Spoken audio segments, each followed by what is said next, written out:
नमस्कार।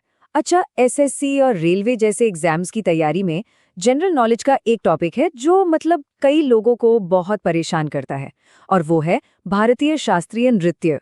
तो आज चलिए इसी मुश्किल को हल करते हैं और इसे एकदम आसान बनाते हैं। हाँ, ये तो हम सब जानते हैं कि कौन सा डांस किस स्टेट का है, ये याद रखना कितना कंफ्यूजिंग हो जाता है ना। पर घबराने की कोई बात नहीं है। आज हम कुछ ऐसे आसान तरीके देखने वाले हैं जिससे ये सारी जानकारी दिमाग में एकदम बैठ जाएगी। तो ठीक है, चलिए फिर शुरू करते हैं। देखिए, भारत सरकार ने ऑफिशियली 8 क्लासिकल डांस को मान्यता दी है। आज हम इन 8 को कवर करेंगे और हाँ, इन्हें याद रखने की एक बहुत ही आसान ट्रिक भी देखने वाले हैं। तो चलिए अब देखते हैं वो मजेदार तरकीबें। सबसे पहले भरतनाट्यम, ये है तमिलनाडु का। इसे याद रखने के लिए सोचिए, भरत नाडु से मिला, सिंपल। फिर है कथक, उत्तर प्रदेश का। इसके लिए है उत्तर में कथा सुनो। कथकली और मोहिनीअट्टम, ये दोनों केरल के हैं, तो याद रखिए केरल की कली और मोहिनी। अच्छा, ओडिसी से ओडिशा और मणिपुरी से मणिपुर, ये तो नाम से ही पता चल रहे हैं, इनमें तो कोई ट्रिक की जरूरत ही नहीं है। अब आता है कुचिपुड़ी, जो है आंध्र प्रदेश का। इसकी ट्रिक बड़ी मजेदार है, अंधेरे में कच्ची पूड़ी खाई। और आखिर में सत्रिया, असम से। इसके लिए असम के सत्र याद रख सकते हैं। देखिए, ये छोटी छोटी ट्रिक्स ही एग्जाम में बहुत काम आती हैं। ओके, तो अब जब हमें 8 डांस का एक ओवरव्यू मिल गया है, तो चलिए अब इनमें से एक को थोड़ा डिटेल में समझते हैं। हम बात करेंगे भरतनाट्यम की, क्योंकि ये एग्जाम्स में अक्सर पूछा जाता है। भारतनाट्यम के बारे में जो पहली और सबसे जरूरी बात याद रखनी है, वो ये है कि इसे भारत का सबसे पुराना, सबसे प्राचीन शास्त्रीय नृत्य माना जाता है। ये पॉइंट बहुत इंपॉर्टेंट है। हाँ, ये एक ऐसा फैक्ट है जो कई एग्जाम्स में सीधे सीधे पूछ लिया गया है, तो इसे दिमाग में बिठा लीजिए। भारतनाट्यम मतलब सबसे पुराना क्लासिकल डांस। तो सवाल ये है कि भरतनाट्यम में ऐसा क्या खास है? देखिए, कुछ चीजें हैं जो इसे बिल्कुल अलग बनाती हैं। एक तो है इसकी त्रिभंगी मुद्रा। इसका मतलब है शरीर 3 जगहों से मुड़ा होता है, गर्दन, कमर और घुटने, जिससे एक बहुत ही खूबसूरत पोस्चर बनता है। इसके अलावा इसमें पैरों की बहुत पावरफुल थाप होती है और हाथों के एकदम साफ और मीनिंगफुल इशारे होते हैं, जिन्हें हम हस्त मुद्रा कहते हैं। यही इसकी पहचान है। चलिए, अब एक और बहुत इंपॉर्टेंट टॉपिक पर आते हैं जहां से सीधे सवाल बनते हैं। वो है भरतनाट्यम का परफॉर्मेंस सीक्वेंस, मतलब इसका प्रदर्शन एक खास क्रम में, एक खास ऑर्डर में होता है। ये सिर्फ एक डांस नहीं है, ये तो एक पूरी कहानी की तरह है, जिसकी एक शुरुआत है, एक मध्य है और एक अंत है। और ये क्रम कुछ इस तरह है, ध्यान से सुनिएगा। अलारिपु, फिर जाति स्वरम, फिर शब्दम, उसके बाद वर्णम, फिर पदम और सबसे आखिर में तिल्लाना। एग्जाम में कई बार इन स्टेप्स का सही क्रम पूछ लिया जाता है, तो ये ऑर्डर याद रखना बहुत जरूरी है। चलिए इनमें से कुछ मेन स्टेप्स को थोड़ा और समझते हैं। तो सबसे पहला स्टेप है अलारिपु। आप इसे एक तरह का वार्म अप समझ सकते हैं या मंगलाचरण भी कह सकते हैं। इसमें डांसर रिदमिक मूवमेंट्स के जरिए भगवान को नमस्कार करता है।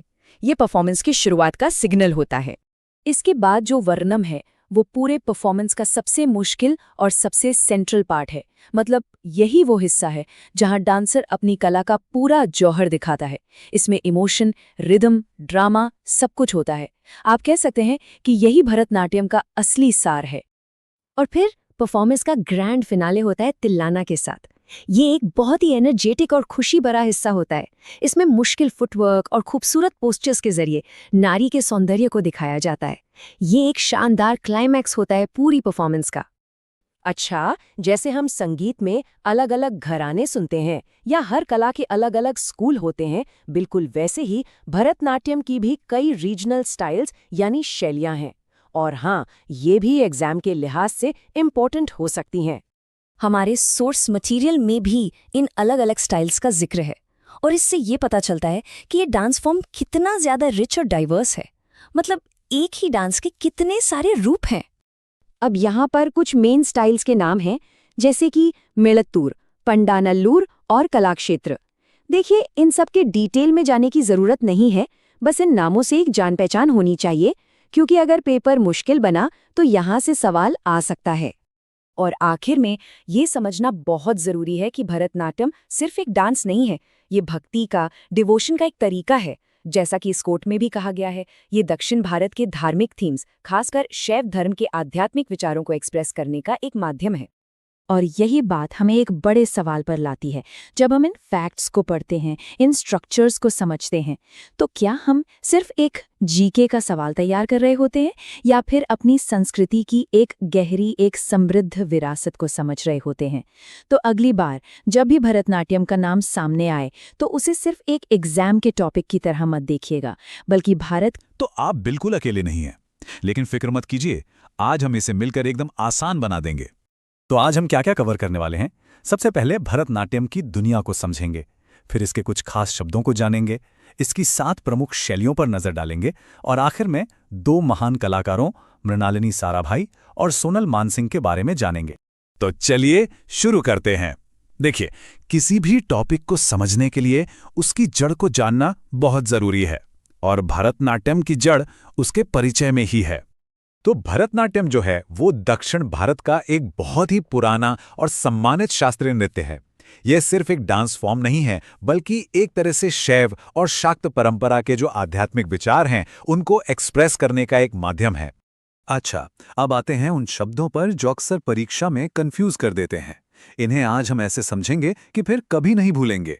ये सीधे सीधे मैच द फॉलोइंग या फिर परिभाषा वाले सवालों में पूछे जाते हैं। पहला शब्द है जातिरिक्कम। इसे आप एक तरह से परफॉर्मेंस का ट्रेलर समझ सकते हैं, जहां डांसर अपनी कला की एक झलक दिखाता है, अपने टैलेंट का इंट्रोडक्शन देता है और ऑडियंस का ध्यान अपनी तरफ खींचता है। अगला है शब्दम। ये वो हिस्सा है जहां ड्रामा और एक्सप्रेशंस यानी नाट्य भावों पर सबसे ज्यादा जोर दिया जाता है।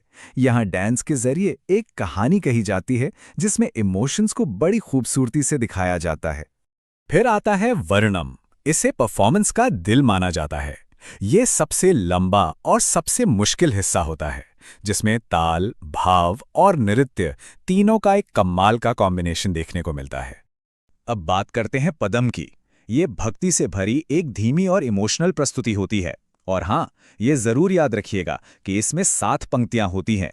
ये छोटी सी डिटेल परीक्षा में 1 नंबर पक्का कर सकती है। और आखिर में आता है तिल्लाना। ये परफॉर्मेंस का सबसे ज्यादा एनर्जेटिक और रोमांचक हिस्सा होता है।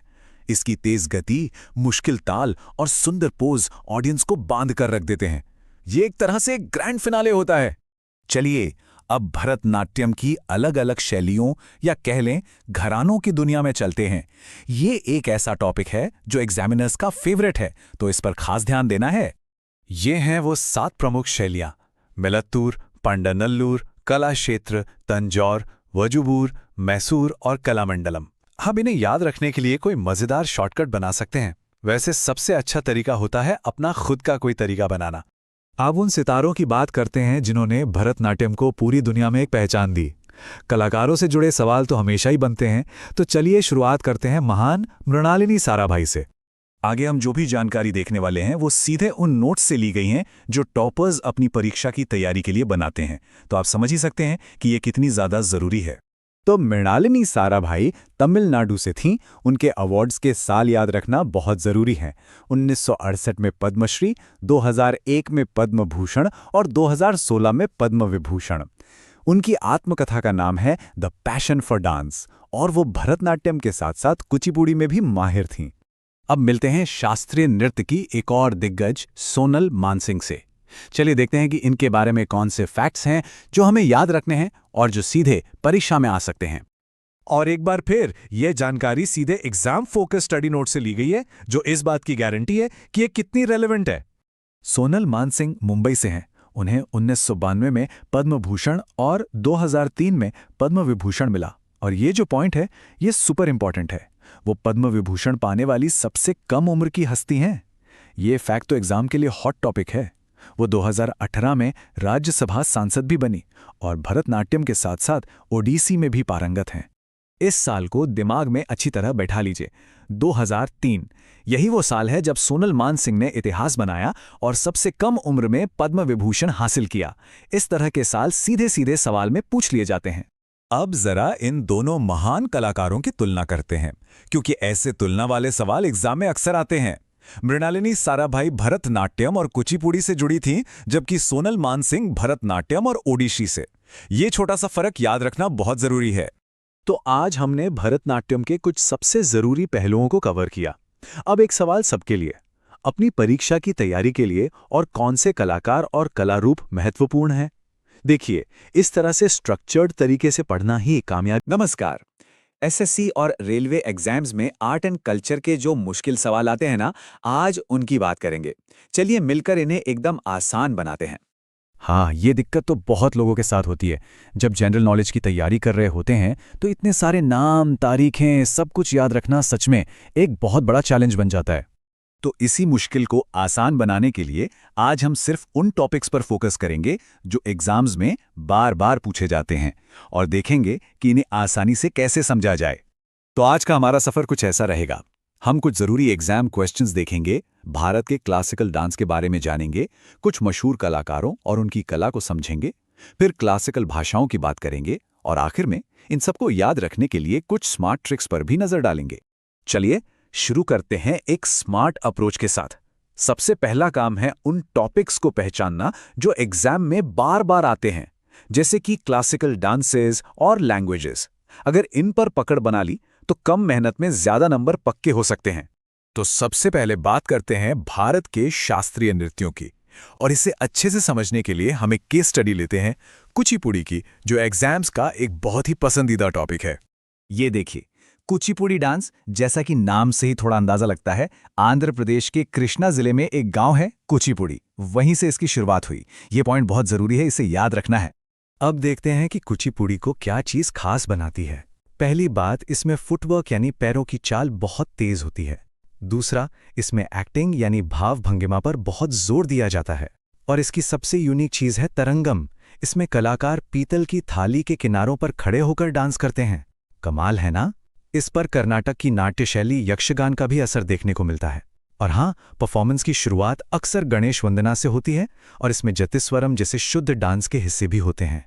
ठीक है, तो हमने डांस फॉर्म को समझ लिया, लेकिन किसी भी आर्ट की पहचान उसके आर्टिस्ट से होती है, और एग्जाम के लिए भी इन आर्ट फॉर्म्स से जुड़े कलाकारों के नाम याद रखना उतना ही जरूरी है। ये हैं कुचिपुड़ी के कुछ बड़े नाम।